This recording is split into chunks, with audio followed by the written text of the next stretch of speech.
జై తెలంగాణ. పెద్ద మనిషి ఏం చెప్తుండంటే కాసాని జ్ఞానేశ్వరన్న స్వయంగా రైతు, కుదిరేపల్లి అనే ఊర్లే అనే పొలం ఉంది, రైతు కష్టాలు కూడా తెలుసు, అది కూడా చెప్పు. ఆటో డ్రైవర్ల వికారాబాద్, అది పక్కనే వికారాబాదు, ఆ రైతు బిడ్డ కాబట్టి అది చెప్పమన్నాడు. రెండోది ఏం చెప్పిందంటే పెద్ద ఆయన నీ పేరేందన్నా? इस्माइल भाई. दूसरी बात क्या बोले, यहाँ के जितने भी हैदराबाद के जितने भी ऑटो यूनियन है सबके सदर भी रह चुके अध्यक्षुడు गौरव अध्यक्षुడు ऑटो యూనియన్లకు అది కూడా చెప్పు అని చెప్పి పెద్ద ఆయన ఇస్మాయిల్ గారు చెప్పినారు. ఒకసారి ఇస్మాయిల్ భాయ్ గట్టిగా సపోర్ట్ కొట్టండి. జై తెలంగాణ. మా వాడు ఆనంద్ మంచోడే కానీ కరెక్ట్గా టైంకు మైక్ ఇప్పుడు మీరు తినే టైంకి ఇచ్చిండు. మీ అందరి కడుపులో కాలుతుంది, జల్దీ భోజనం చేసి ఇంటికి పోవాలన్న చక్కర్లో మీరున్నారు, మరి ఈ టైంలో ఇచ్చిండు.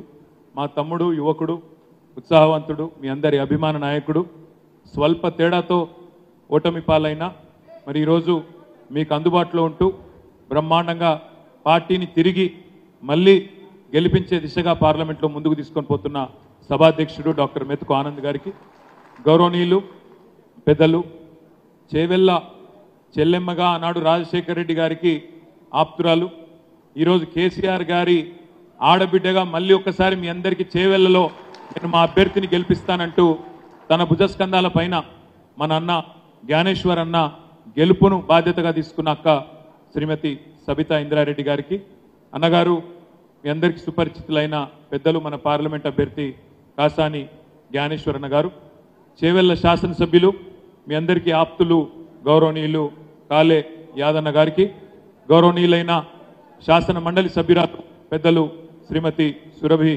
వాణీదేవి గారు, పరిగి మాజీ శాసనసభ్యులు గౌరవనీయులైన శ్రీ కొప్పుల మహేశ్వర్ రెడ్డి గారు, సోదరులు జిల్లా పరిషత్ ఉపాధ్యక్షులు విజయన్న గారికి, తమ్ముడు బ్రహ్మాండంగా ఇప్పటిదాకా నేను ఇదివరకు కూడా చెప్పినా మళ్ళీ చెప్తా ఉన్నా, ఇందిరారెడ్డి గారు మాట్లాడింది నేను ఎన్నడూ చూడలేదు ప్రత్యక్షంగా, కానీ ఇంద్రన్న మాట్లాడితే ఎట్లుంటుందో ఈరోజు మా కార్తీక్ మాట్లాడితే అంత గొప్పగా అనిపించింది. మా తమ్ముడు పట్లోళ్ళ కార్తీక్ రెడ్డి గారికి, గౌరవనీయులు నాగేందర్ గౌడన్న గారు, గౌరవనీయులు అన్నగారు శ్రీశైల్ రెడ్డి గారు, అదేవిధంగా వేదిక పైన ఆసీనులైన మా తమ్ముడు రాజు గౌడ్ గారు మాజీ గ్రంథాలయ సంస్థ అధ్యక్షులు, వేదిక పైనున్న గౌరవ జెడ్పీటీసీలు, మండల ప్రజా పరిషత్ అధ్యక్షులు, వివిధ మండలాల పార్టీ అధ్యక్షులు, సింగిల్ విండోల అధ్యక్షులు, అదేవిధంగా వేదిక పైన ఉన్న గౌరవనీయులైన కౌన్సిలర్లు, ఇతర ప్రజాప్రతినిధులు, పేరు పేరున అందరికీ, వేదిక ముందున్న పత్రికా మిత్రులకు, అందరికంటే ముఖ్యంగా ఇవాళ నాయకులు పార్టీ వదిలిపోయినా మేమున్నాం కేసీఆర్ కంటూ విచ్చేసిన మా గులాబీ కుటుంబ సభ్యులందరికీ పేరు పేరున హృదయపూర్వకంగా నమస్కారాలు. నిజంగా అప్పటి నుంచి అన్ని ఉపన్యాసాలు ఓపికగా ఒక్కొక్కడిగా ఇంటా ఉన్న నిజంగా గొప్ప వక్తలు ఉన్నారు వేదిక మీద. ఎందుకంటే ఒకరికి మించిన ఉపన్యాసం ఒకరు బ్రహ్మాండంగా చెప్పినారు. కానీ మా తమ్ముడు ఇప్పుడే ఒక చిన్న చిట్టిచ్చిండు రాజు, ఎంత చక్కగా చెప్పిండంటే అందులో, అన్నా 2014లో ఎంపీని గెలిపించినాం టీఆర్ఎస్ నుంచి విశ్వేశ్వరరెడ్డిని, ఆయన ఇలా పేరు మార్చుకోక తప్పని పరిస్థితి వచ్చింది. విశ్వేశ్వరరెడ్డి కాదు, ఆయన విశ్వాసం లేని రెడ్డి అయిపోయిండు, విశ్వాసం లేని రెడ్డి ఆయన. ఇక 2019లో మీరు రంజిత్ రెడ్డిని పంపించిండ్రు, ఈ రంజిత్ రెడ్డి గారు నిన్న మొన్నటి దాకా మన దగ్గరనే ఉన్నాడు, ఇప్పుడు రన్నింగ్ చేసుకుంటూ పోయి కాంగ్రెస్ పార్టీలో చేరిండు, ఆయన రంజిత్ రెడ్డి కాదు రన్నింగ్ రెడ్డి అని చెప్పిండు మా తమ్ముడు. కాబట్టి నిజంగా కూడా ఇద్దరు ఎంపీలను మీరు గెలిపించినా, మీరు కష్టపడి వీళ్ళ ముఖాలు ఇదివరకు ప్రజలకు తెలియకపోయినా మీరే పరిచయం చేసి మీరే గట్టిగా నిలబడి ఇద్దరు ఎంపీలను గెలిపించినా వాళ్ళు మనకు విశ్వాసఘాతకం ఇలా చేసింది. అందుకే సబితకు ఒక మాట, గొప్ప మాట చెప్పింది. ఇవాళ రంజిత్ రెడ్డి కానీ విశ్వేశ్వర్ రెడ్డి కానీ మిమ్మల్ని తక్కువ అంచనా ఇస్తా ఉన్నారు. ఏమనుకుంటున్నారంటే వాళ్ళు మాకు చాలా పెద్దోళ్ళు దొరికిండ్రు, నాకు మోడీ దొరికిండని ఒక ఆయన అనుకుంటాడు, నాకు రేవంత్ రెడ్డి దొరికిండని ఒక ఆయన అనుకుంటాడు. కానీ వాళ్ళు మర్చిపోతున్నారు, ఏ రేవంత్ రెడ్డి లేని నాడు, ఏ నరేంద్ర మోడీ దిక్కు లేని నాడు మీరే వాళ్ళని గెలిపించింది అనే మాట వాళ్ళు మర్చిపోతున్న విషయం గుర్తు విషయం ఆ బాధ్యత మన మీదనే ఉన్నదన్న మాట కూడా నేను విజ్ఞప్తి చేస్తా ఉన్నా. ఇంకొక మాట కూడా నేను మీకు గుర్తు చేస్తా ఉన్నా. ఆనాడు 2014లో కానీ 2018లో కానీ మీరు నిబద్ధతతో పార్టీ ఎవరికి టికెట్ ఇస్తే వాళ్ళ కోసం మీరు పనిచేసినారు. కానీ వాళ్ళ విశ్వాసఘాతకం చేసి తల్లి పాలు దాగి రొమ్ము గుద్దినట్టు మరి రంజిత్ రెడ్డి కానీ విశ్వేశ్వర్ రెడ్డి కానీ ఇద్దరు కూడా గెలిపించిన వాళ్ళను వదిలేసి ఇతర ప్రాంతాలకు, ఇతర పార్టీలకు పోయినారు. ముఖ్యంగా రంజిత్ రెడ్డి గారు అయితే దారుణంగా వ్యవహారం చేసినాడు. ఆయనంతటా ఆయనే వచ్చినాడు ఎలక్షన్లు అయిపోయినాక. అన్నా మనం మీటింగ్ పెట్టాలి, జల్దీ పోవాలి, జల్దీ ప్రచారం చేయాలన్నాడు. నేను నమ్మిన. వచ్చిండు. గమ్మత్ ఏంటంటే నేను మొన్న కూడా చెప్పిన, మళ్ళొకసారి చెప్తా మీకు. చాలా విచిత్రం అనిపిస్తుంది నాకు ఒక్కసారి తలుచుకుంటే. మీరు మీటింగ్ పెట్టండి అన్నాడు. అందరం కూర్చున్నాం తెలంగాణ భవన్లో. సబితక్క, ఆనందన్న, అందరం ఎమ్మెల్యేలు అందరు కూర్చున్నాం. గాంధీ వచ్చిండు, ప్రకాష్ గౌడ్ అని వచ్చిండు, మా యాదన్న వచ్చిండు, మహేష్ అన్న వచ్చిండు, రోహిత్ వచ్చిండు. అందరం కూర్చొని ఇక మనం ఎట్లా పోదాం, ఎలక్షన్లకు ఎట్లా ఉరుకుదాం, అందరికంటే ముందు రాష్ట్రంలో మనమే మీటింగులు పెట్టుకోవాలి, మనమే ప్రజల దగ్గరికి పోవాలి. స్వల్ప తేడాతో ఓడిపోయినాం. 4 ఎమ్మెల్యేలు ఉన్నారు, 3 ఓడిపోయినరు, అది కూడా తక్కువతో ఓడిపోయినాం. జల్దీ పోతే బాగుంటుంది అన్నాడు. సరే అని చెప్పి రంజిత్ రెడ్డి గారు అభ్యర్థిని ప్రకటించినాం. ప్రకటించిన తర్వాత ఆయన్నే అడిగిండు, అన్నా మరి మనం కార్యకర్తల సమావేశాలు కూడా పెట్టుకుందామని. ఆ రోజు మొదటి రోజు చేవెళ్ళ పరిగి పెట్టుకున్నాం. రెండో రోజు వికారాబాద్ తాండూరు ఉండే. చేవెళ్ళ పరిగి పోదామని చెప్పి నేను రంజిత్ రెడ్డి గారు హైదరాబాద్లో బయలుదేరినాం. బయలుదేరితే మన కూడా చౌరస్తా కాడ మన ఈయన కూడా తోడైండు, పట్నం మహేందర్ రెడ్డి. ఈయన ఇద్దరు కార్లు ఎక్కిండ్రు. నేను ముంగట కూర్చున్నా, ఇద్దరు వెనక కూర్చున్నారు. ఇక మాట్లాడుకుంటా ఉన్నాం. మహేందర్ అన్నకు నేను చెప్తున్నా, మహేందర్ అన్న నీ మీద పుకార్లు వస్తున్నాయి, నువ్వు కాంగ్రెస్ పార్టీలోకి పోతావని. ఆ తప్పు చేయకు, నష్టపోతావు. సరే నీ భార్య మొన్న ద్రోహం చేసింది నాకు తెలుసు. వికారాబాద్లో కూర్చొని ఆనంద్ నొడగొట్టింది, తాండూరులో కూర్చొని ఆనాడు మన సోదరుడు రోహిత్ నొడగొట్టే ప్రయత్నం చేసింది. కానీ నువ్వు మళ్ళొక్కసారి బుద్ధి తక్కువ పని చేయకు. ఎందుకంటే కేసీఆర్ గారిది పెద్ద క్షమాగుణం ఉన్నది. నీ మీద చెవేళ్ల మీద కూడా కుట్ర చేసింది, మా యాదనను కూడా ఓడగొట్టే ప్రయత్నం చేసింది. కానీ ఆ బుద్ధి తక్కువ పని చేయకు. కాంగ్రెస్ అనే పార్టీ, ఆ పార్టీలోకి పోతే మునిగిపోతావని చెప్పిన. నేను ఎక్కడ పోతానా, నేను ఎక్కడ పోను డైలాగులు అన్నాడు. పరిగివేనం. ఆ రోజు సేవల మీటింగ్ అయింది, పరిగివేనం. మహేష్ అన్న మంచి భోజనం పెట్టిండు. పెట్టినాక మీటింగ్కి పోతుంది. మీటింగ్లో ఇక చూడాలి యాక్టింగ్లు. ఈ మధ్యన మన ఆర్ఆర్ఆర్ అనే పాటకు, ఆర్ఆర్ అనే సినిమాకు ఆస్కార్ అవార్డు వచ్చింది. నిజంగా యాక్టింగ్కు ఇంకా ఆస్కార్ అవార్డు ఇచ్చేది ఉంటే రంజిత్ రెడ్డికి మహేందర్ రెడ్డికి కలిపియాలి. అరే ఏం యాక్టింగ్ ఆ రోజు. నేను అంటే మహేందర్ రెడ్డితో ఓ పని చేయి పోయి, నువ్వు ఊకే వాళ్ళు వీళ్ళు అనుకుంటాను కదా, జర చెప్పు, నేను పార్టీలో ఉంటున్నా, గట్టిగా నిలబడతా అని చెప్పు అనమన్నా.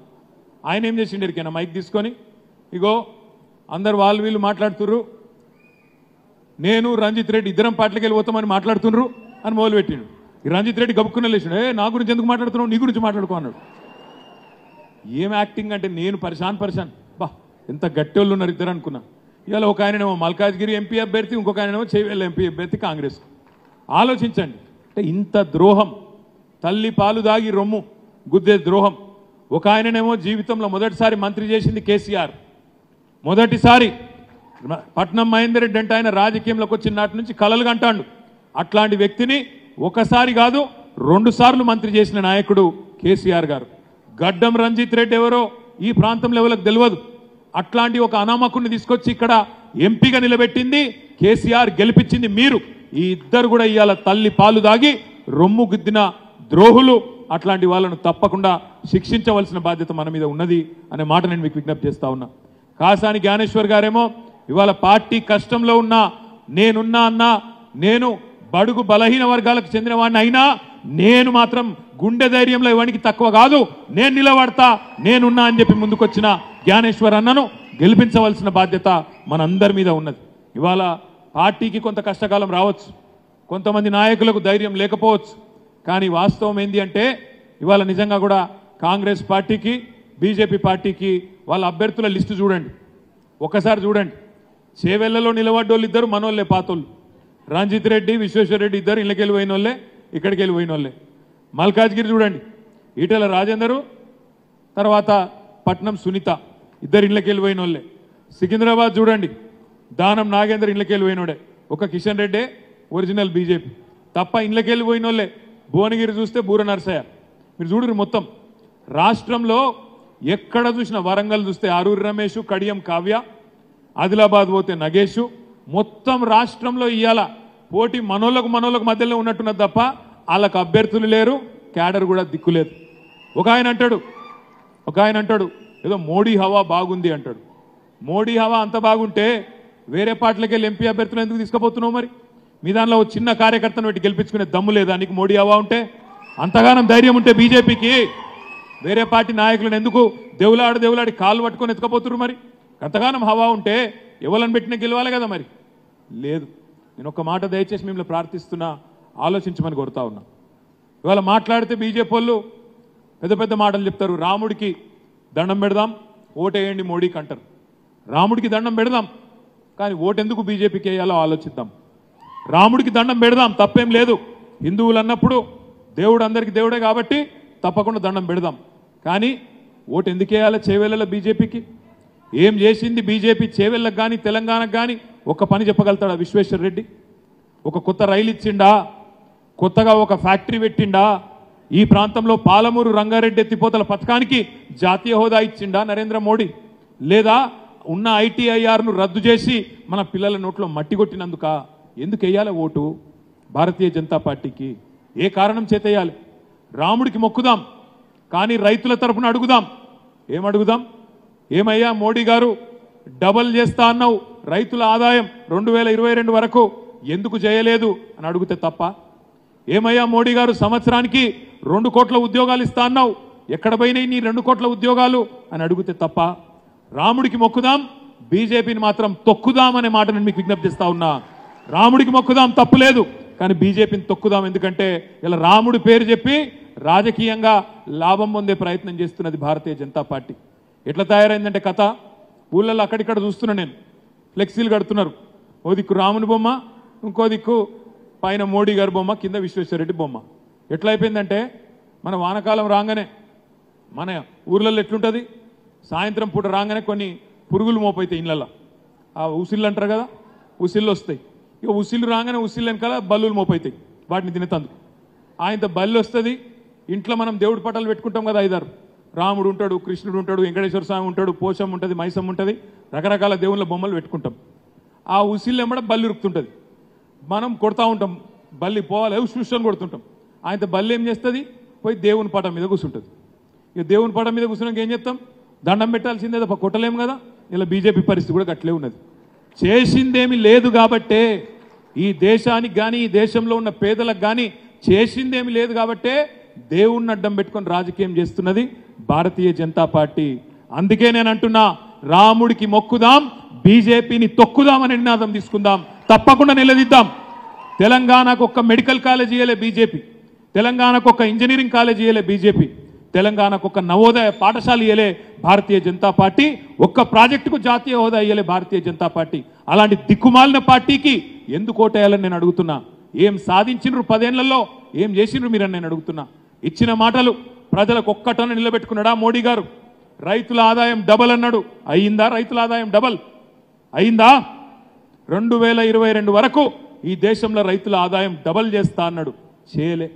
2 కోట్ల ఉద్యోగాలు సంవత్సరానికి అన్నాడు, ఇయ్యలే. ఎందుకు వెయ్యాలి మరి మనం ఓటు?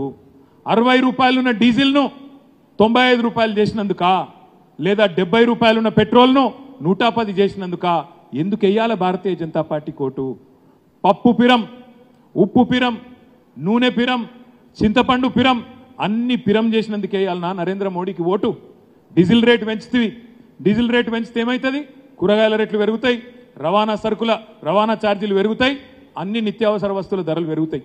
అందుకే మన ఆడబిడ్డలకు చెప్పాలి, ఈయన ప్రియమైన ప్రధానమంత్రి కాదు, పిరమైన ప్రధానమంత్రి. ఈయన మామూలుడు కాదు, అన్ని పిరం చేసిన ప్రధానమంత్రి నరేంద్ర మోడీ గారు.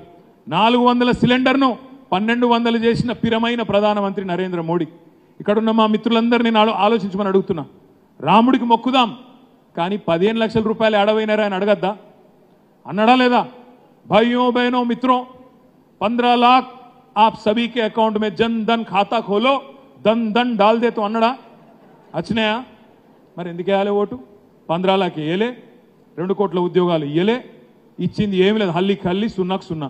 అందుకే వేయాలన్నా విశ్వేశ్వరరెడ్డి కోటు? ఏమిటికి వేయాలి? ఆగం కాకుండ్రి. రాముడి బొమ్మ ముంగట పెడితే మొక్కుండ్రి, కానీ చెప్పుండ్రి రాముడి బొమ్మకు మొక్కుతాం, బీజేపీని మాత్రం చేవెళ్లలో పండబెట్టి తొక్కుతాం, మళ్ళీ మా కారునే గెలిపిస్తామనే మాట తప్పకుండా చెప్పాలనే మాట నేను మీకు విజ్ఞప్తి చేస్తా ఉన్నా.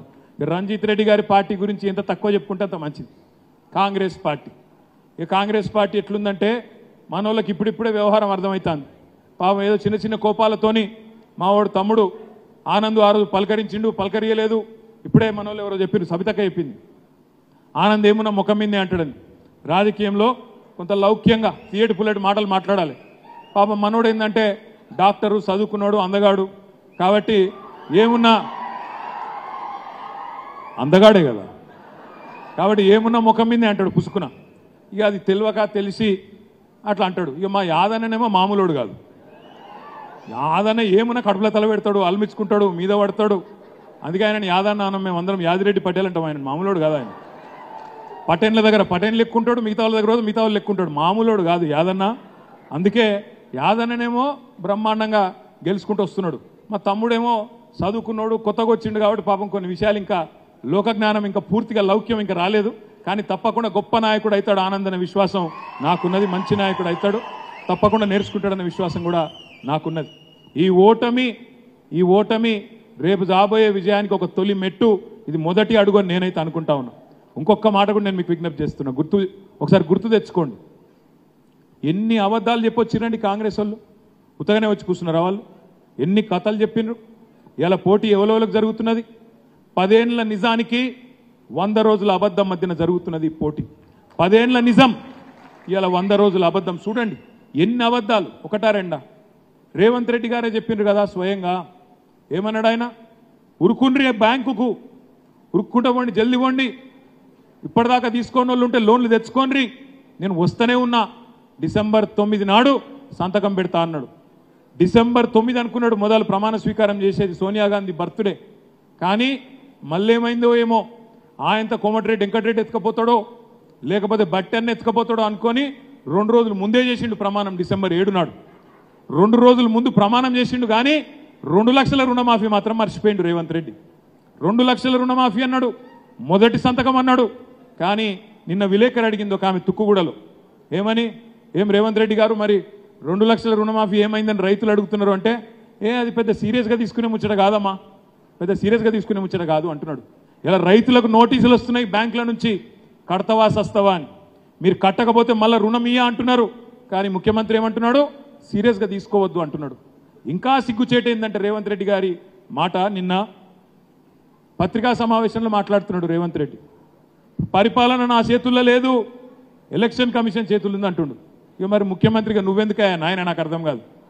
పరిపాలన అల్టిమేట్గా ముఖ్యమంత్రి గారి చేతుల్లోనే ఉంటుంది. తాత్కాలికంగా ఎలక్షన్ కమిషను ఓ 2 నెలల పాటు ఎలక్షను సజావుగా జరిగేందుకు సమన్వయం చేస్తుంది. కానీ పరిపాలన ముఖ్యమంత్రి గారి చేతుల మీదనే ఉంటుంది. కానీ రేవంత్ రెడ్డి గారికి అది కూడా తెలియదు పాపం. ఎందుకంటే మీకు తెలుసు, ఆయనే చెప్పిండు ఎలక్షన్ ముందు, సార్ మరి నీకు పరిపాలన అనుభవం లేదు కదా, ఎట్లా నడుపుతావు అంటే ఏమన్నాడు? ముఖ్యమంత్రి పదవి ఏముందా, గుంపు మేస్త్రి పదవి అని మాట్లాడిండు. ఆయననేమో గుంపు మేస్త్రి ముఖ్యమంత్రి, ఇక ప్రధానమంత్రి ఏమో తాపీ మేస్త్రి. ఇద్దరు కలిసి తెలంగాణకు సమాధి కట్టే చక్కర్లు ఉన్నారు. నేను మీకు అందుకే చెప్తున్నా, వాళ్ళు సమాధి కట్టే చక్కర్లో ఉన్నది మనకే, మన తెలంగాణ పార్టీకి, మన పార్టీకి సమాధి కట్టాలనే 2 పార్టీలు ఇవాళ ఒకటై కలిసి పనిచేసే ప్రయత్నం చేస్తూ ఉన్నాయి. మొన్న ఇప్పుడే తమ్ముడు కార్తీక్ చెప్పినాడు, అసెంబ్లీలోనేమో ఆనాడు బీజేపీ వాళ్ళు కాంగ్రెస్కు సహకరించినారు. ఈరోజు అందుకే మరి కాంగ్రెస్ పార్టీ నాయకులు భారతీయ జనతా పార్టీకి సహకరించే ప్రయత్నం చేస్తూ ఉన్నారు. కానీ అర్థమైపోయింది రేవంత్ రెడ్డి గారికి కూడా, చేవెళ్లలో గెలిచే పరిస్థితి లేదు అనే విషయం అర్థమైంది. అందుకే నిన్న మొన్నటిదాకా ఇన్ఛార్జ్ అని పెట్టుకున్నాడు, ఇప్పుడు తప్పుకున్నాడు, సైడ్ అయిపోయిండు, పక్కకు పోయిండు. ఎందుకంటే మళ్ళీ ముఖ్యమంత్రి గుండి సీటు ఓడిపోతే పరువు పోతుంది.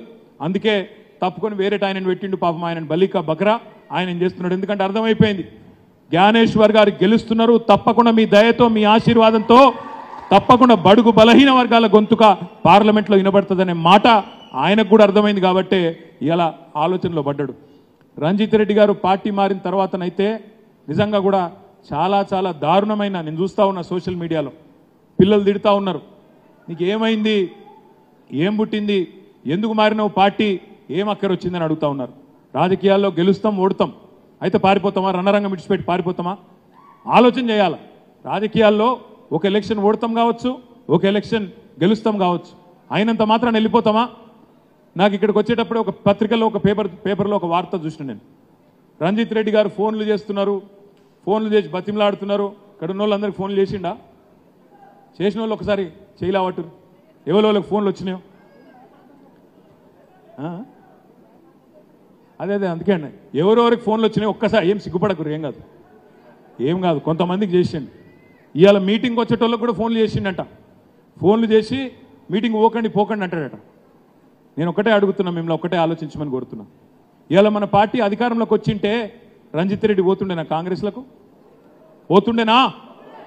మరి ఇలా ఆయన అవకాశం కోసం, ఆయన స్వార్థం కోసం ఆయనతో ఆయన చూసుకున్నాడు. ఆయన గురించి మనకెందుకు ఉండాలో ఫికర్, మనకెందుకు ఉండాలో ఆలోచన?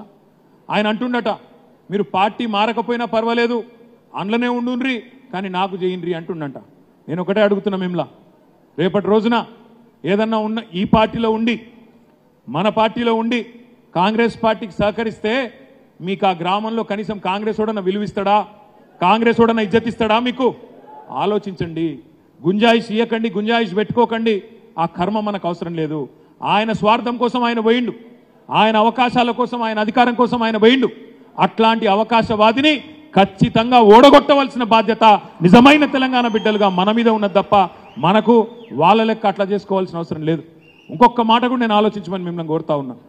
ఇక్కడ ఉన్నాడు మొన్న కరెక్టే 10 వికారాబాద్ ఎలక్షన్లో పార్టీ తరఫున ఇన్ఛార్జ్ ఇస్తే ఇక్కడికి వచ్చి పనిచేసిండు. ఆ క్రమంలో మీ అందరికి దగ్గర అయిండు, దగ్గరుండి అన్ని వ్యవహారాలు చూసుకున్నాడు కాబట్టి దగ్గర అయిండు.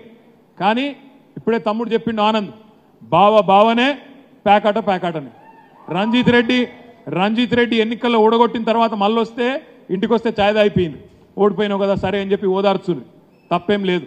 కానీ ఇప్పుడు మాత్రం కాంగ్రెస్ పార్టీలకు పోయిన తర్వాత తప్పకుండా నువ్వు అవతలోనివే, నువ్వు దుష్మన్వే, ఈ ఎలక్షన్లో మాత్రం నిన్ను బరాబర్ ఓడగొడతామనే ఒక కసిని కమిట్మెంట్ను చూపెట్టాల్సిన బాధ్యత మన మీద ఉన్నది. రేపు మన పార్టీనే ఖతం చేయాలని కాంగ్రెస్ పార్టీ ప్రయత్నం చేస్తుంటే, మన నాయకుడు కేసీఆర్ గారి బిడ్డ కవితమ్మను వాళ్ళు వచ్చి అరెస్ట్ చేస్తుంటే అదే రోజు నవ్వుకుంటూ తుల్లుకుంటూ పోయి రేవంత్ రెడ్డితో కండువా కప్పించుకున్నాడే రంజిత్ రెడ్డి గారు. ఆయనకున్నదా మరి మన మీద ప్రేమ? మన నాయకుడి మీద ప్రేమ ఉందా? ఆయనకు రాజకీయ జీవితం ఇచ్చిన కేసీఆర్ మీద ఆయనకే ప్రేమ లేనప్పుడు మనకెందుకు ఉండాలా, మనకెందుకు ఆ పట్టింపు అనే మాట నేను మిమ్మల్ని ఆలోచించమని కోరుతా ఉన్నా. దయచేసి సెంటిమెంట్లకు ఆయింట్మెంట్లకు పడిపోకుండ్రి.